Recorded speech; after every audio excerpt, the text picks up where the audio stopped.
Wow, ang laki na po ng inoffer sa akin ng Kasyalo guys. Nung first loan ko pa lang dito ay 1,000 pesos. Pangalawang bisis kong pag-loan, 4,000 pesos. At ngayong pangatlong bisis ko na, naku ang laking halaga na talaga nito.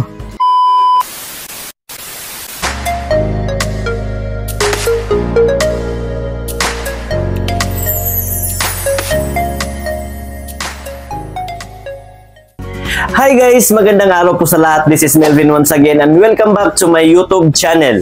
Sa video pong ito ay babagi ko po sa inyo ang aking karanasan sa pangatlong bisis kong pag-loan dito sa Kasyalo. Nakaka-reloan kaya kaagad ako sa oras mismo ng aking pag-fully paid? Magkano kaya ang in-approve sa akin na halaga? Kaya sundan nyo lang po tapusin ang video ito guys dahil tuturuan ko rin po kayo kung paano babayaran ang ating utang dito sa Kasyalo gamit ang ating Maya or ang ating PayMaya account. Kaya bago pong lahat, kung bago ka pa lang po sa aking YouTube channel at sa mga di pa nakasubscribe, pakiclick mo yung subscribe button na nasa baba at pakihit yung notification bell para ma-notify po kayo sa tuwing may bago na naman akong mga reviews, mga experience sa aking pag-apply sa mga naglalabasang ulang ngayon. So let's start! Ito, panoorin nyo. So ayan po guys, bago ko po i-reveal sa inyo kung magkano po ang in-offer sa akin na halaga sa pangatlong bisis kong pag-loan dito sa Kasyalo, ay tuturuan ko muna kayo kung paano natin babayaran ang ating utang dito sa Kasyalo gamit ang ating Maya account or PMaya account. So ngayon, bubuksan ko na ang aking Kasyalo account. At ito po yung halaga guys na babayaran ko ngayon. At ito po ang in-approve sa akin ng Kasyalo sa pangalawang bisis kong pag-loan. At 4,000 pesos po yan guys. At ang pinili ko pong loan term dito guys ay 39 days. 1 month and 9 days po yan. Kaya ang babayaran ko lahat ngayon ay 4,944.43 pesos. So ngayon, i-click ko na itong repay. At dahil sa aking Maya account ko po ito babayaran, i-click lang natin itong Maya. And then, kopyahin po natin itong Kasyalo Loan ID. I-click lang natin itong copy. At kapag may mag-pop up na po na copied, tulad nito, ay i-click na natin itong Open Maya App.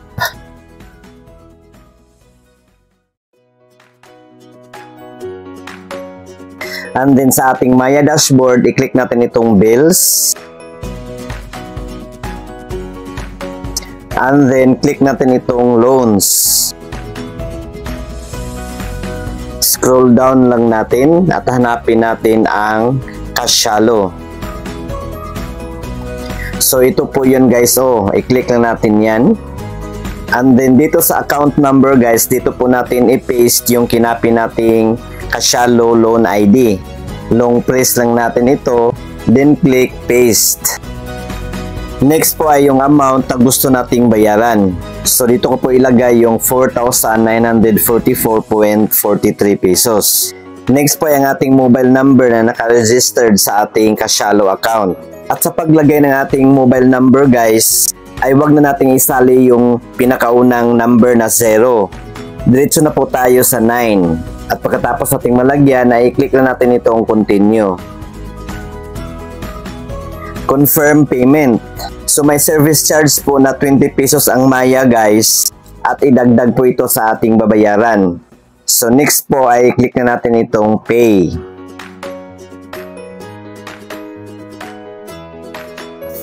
And then click pa rin natin itong pay. At ayan po, payment successful na po. At huwag pa rin kalimutang i-save or i-screenshot ang receipt na ito guys. If in case magka-aberya ang transactions, may proof po tayo na bayad na po tayo. So ngayon, i-exit muna natin itong ating Maya account. At balik po tayo doon sa ating Kasyalo account. At ayan po, credited na po ang ating binayad. So ngayon, it's time to reloan na po guys. So ito na po yung pangatlong bisis kong pag-loan dito sa Kasyalo. So i-click ko na itong accept now. Choose cash out option.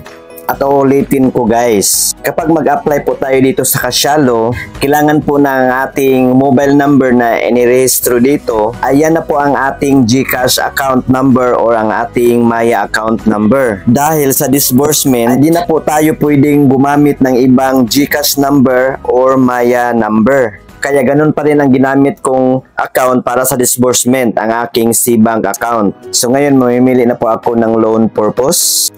So, ang pinili ko po dito guys ay itong other. And then, pinutin natin itong next. Wow, ang laki na po ng inoffer sa akin ng Cash-a-lo guys. Nung first loan ko pa lang dito ay 1,000 pesos. Pangalawang bisis kong pag-loan, 4,000 pesos. At ngayong pangatlong bisis ko na, naku, ang laking halaga na talaga nito. 11,000 pesos na po. Mula 2,000 pesos hanggang 11,000 pesos ang maaari ko nang i-loan. Pero nagtaka ako guys, yung loan term ko ay umiksi. Yung previous loan ko guys ay 39 days po yun. Bakit ngayon 35 days na lang po? Iba ka rin Cash-a-lo ha? So titingnan muna natin ang loan details nito guys. Kung sakaling uutangin ko ito lahat, itong 11,000 pesos. So may dalawang term pa rin akong pagpipilian. 35 days at 21 days. So, halimbawa, itong 21 days ang pipiliin ko sa 11,000 na uutangin ko. So, ito po yung amount breakdown.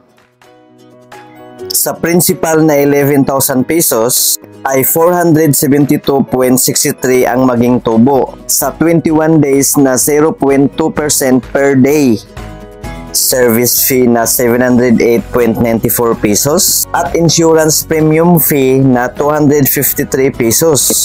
Kaya ang mababayaran natin lahat sa 11,000 pesos na utangin natin ay maging 12,434.57 pesos. So 1,434.57 pesos ang nadagdag sa ating 11,000 pesos na utangin sa loob lamang ng 21 days. Okay lang po siya guys, not bad. Pero mas okay pa rin ito guys kung ikumpara po natin sa mga bagong naglalabasang mga online lending app ngayon. So kapag itong 35 days naman ang pipiliin nating loan term guys, sa 11,000 pesos na utangin natin, ito po ang loan details nito.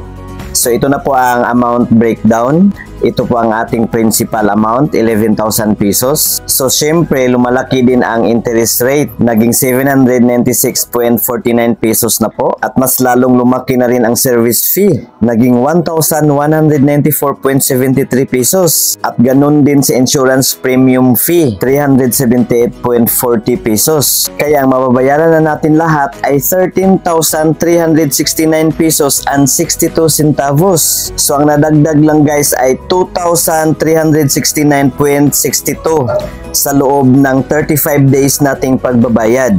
Okay lang naman, kaya lang sana hinabaan din nila kunti yung term. Parang masyadong maiksi lang yata. Pero yun na yun eh. Wala tayong magagawa. Sistema yan nila eh. So nakapag-decide po ako guys na hindi ko ito uubusin. Itong 5,000 pesos lang po ang i-reloan ko. Masyadong malaki yata yung 11,000 pesos tapos 35 days lang yung term. So itong 5,000 pesos lang muna guys. Tapos ang pipiliin kong term ay itong 35 days. At ang mababayaran ko lahat guys sa 5,000 pesos na utangin ko ay magiging 6,077 pesos and 10 centavos. So 1,077 pesos lang po ang dinagdag. So ngayon, i-click ko na itong apply now.